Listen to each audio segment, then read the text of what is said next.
RSCA. Une question s'impose, qu'est-ce que le RSCA? En fait, chaque terme de cet acronyme est important et nécessite une explication. Le R veut dire récit. Il s'agit de décrire le plus finement possible les moments forts ou les moments à problème de la situation. Un incident critique, par exemple. Le support utilisé est l'écrit. Puis on trouve la lettre S, situation. Il s'agit d'une situation contextualisée de pratique professionnelle ayant un caractère exemplaire. La troisième lettre de cet acronyme est la lettre C, et l'on veut dire par ça complexe.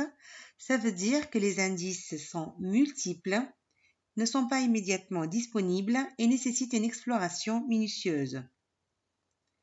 Là, il a un caractère pluridimensionnel, donc environnemental, psycho-affectif, éthique, administratif, médico-légal.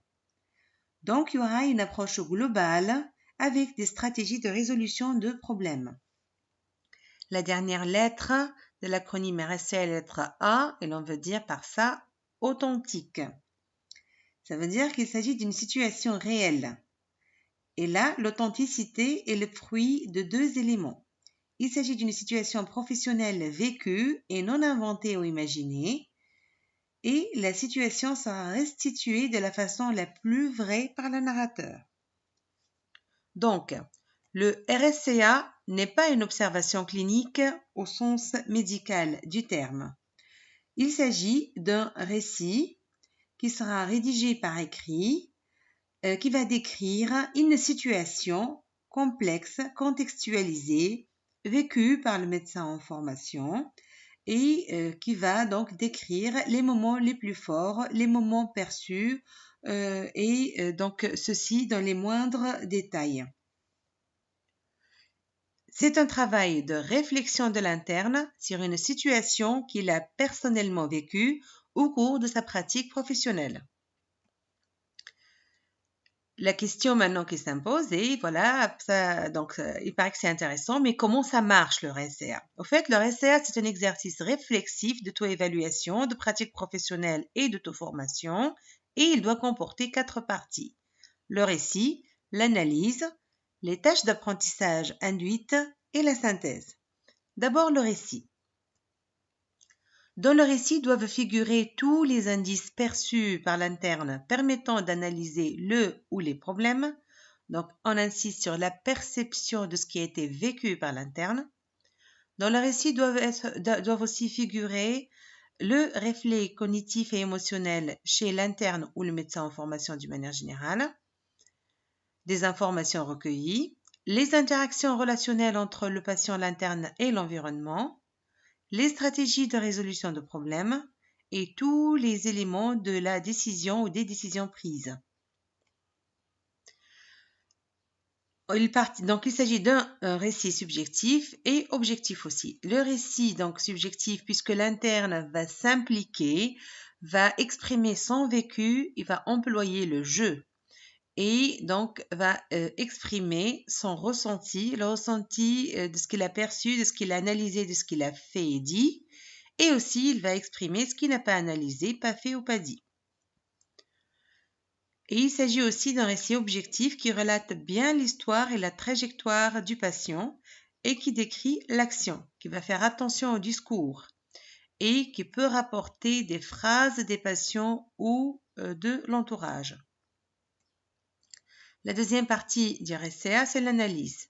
Donc, une fois la narration faite, une fois le récit rédigé par écrit, l'interne va analyser le contenu de la situation. Ça veut dire qu'il s'agit d'un travail réflexif à froid, à distance de l'action, donc après la fin de l'action.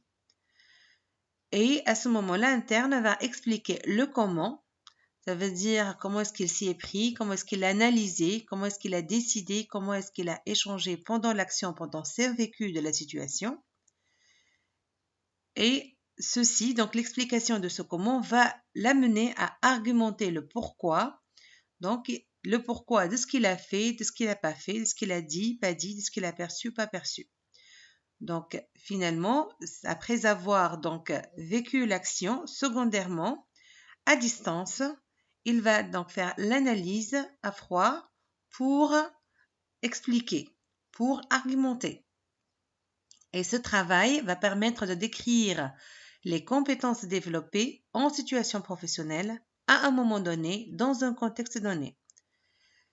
Ça permet aussi de décrire les manques ou les imperfections et de rendre compte des processus cognitifs mis en jeu. Après donc cette phase d'analyse, la troisième partie s'impose, c'est le besoin d'auto-formation. Ça veut dire qu'après cette phase d'analyse et d'auto-évaluation va naître l'auto-formation puisque l'interne va mettre le doigt sur ses lacunes, sur les manques ou les erreurs et à ce moment-là, il va pouvoir fixer des tâches d'apprentissage pour améliorer ses lacunes. Et ces tâches d'apprentissage doivent être décrites et analysées pour que le maître d'apprentissage puisse en évaluer la pertinence. La quatrième et dernière partie du RSCA est la synthèse qui sera réalisée par l'interne et qui reprend les points essentiels de l'auto-évaluation et de l'auto-formation. Ça a un impact en termes de modification des connaissances antérieures. La question maintenant qui s'impose, c'est à quoi ça sert? Donc, le RSCA, c'est un récit d'une situation complexe, authentique, avec l'explication de la propre perception de l'interne, qui va secondairement donc faire l'analyse, donc comprendre ses lacunes, et ça va impliquer une auto-formation et une synthèse. Et bien sûr, ceci, c'est pour améliorer les compétences professionnelles du médecin en formation. Le RSCA a essentiellement deux fonctionnalités, une pratique réflexive et une rétroaction pédagogique.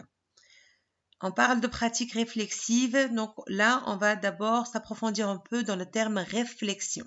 En fait, la réflexion est un retour de la pensée sur elle-même dans le but d'examiner plus en profondeur une idée, une situation ou un problème. La réflexion, c'est une remise en question. Ça va aider à penser différemment ou plus clairement, à justifier ses choix. Et bien sûr, on ne peut pas parler de réflexion sans évoquer le cycle de réflexion de Schoen. Là, au fait, on a des connaissances dans l'action qui vont nous aider donc à agir pendant une situation clinique, clinical surprise, à faire une réflexion dans l'action et à appliquer donc notre pratique. Et puis, secondairement, à distance, il y aura une réflexion après l'action, reflection on action.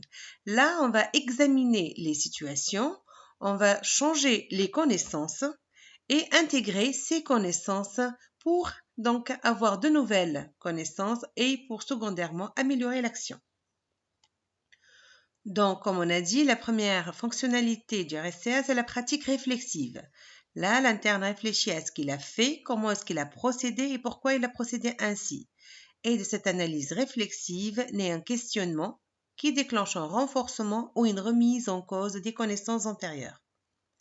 La deuxième fonctionnalité du RSCA est la rétroaction pédagogique. Et ça, c'est l'intervention du maître d'apprentissage qui se fait après le travail de l'interne pour valider ce qui est pertinent et pour proposer des pistes de réflexion en faisant prendre conscience à l'interne des améliorations possibles. Et bien sûr, pour tout outil pédagogique, il faut donc savoir l'évaluer. Et donc, l'évaluation du RSCA est une évaluation formative, qualitative et critériée. Il y a plusieurs critères d'évaluation qu'on peut vous évoquer. La liste n'est pas exhaustive. D'abord, la qualité du récit, la complexité de la situation, la pertinence, la résolution du problème. Est-ce qu'elle a été satisfaisante? Est-ce qu'il y a des alternatives qui ont été envisagées? La qualité de l'auto-évaluation faite par l'interne, la qualité de l'auto-formation, donc la qualité de la recherche bibliographique. Et là, chaque article lu par l'interne doit être brièvement résumé. Donc, il doit marquer dans son récit écrit ce que l'article m'a apporté. Et donc, dernier critère d'évaluation, la synthèse, donc, qui sera évaluée pour finalement répondre à la question: les connaissances antérieures ont-elles été enrichies par ce travail? Lorsqu'on parle d'une évaluation critériée, on peut poser donc une grille d'évaluation et là on voit les critères et de l'autre donc, côté, on peut cocher pertinent, acceptable ou insuffisant. Donc voilà, au terme donc de toutes ces questions concernant le RSCA, on peut conclure par le fait qu'il s'agit d'un récit écrit, impliqué, descriptif et analytique.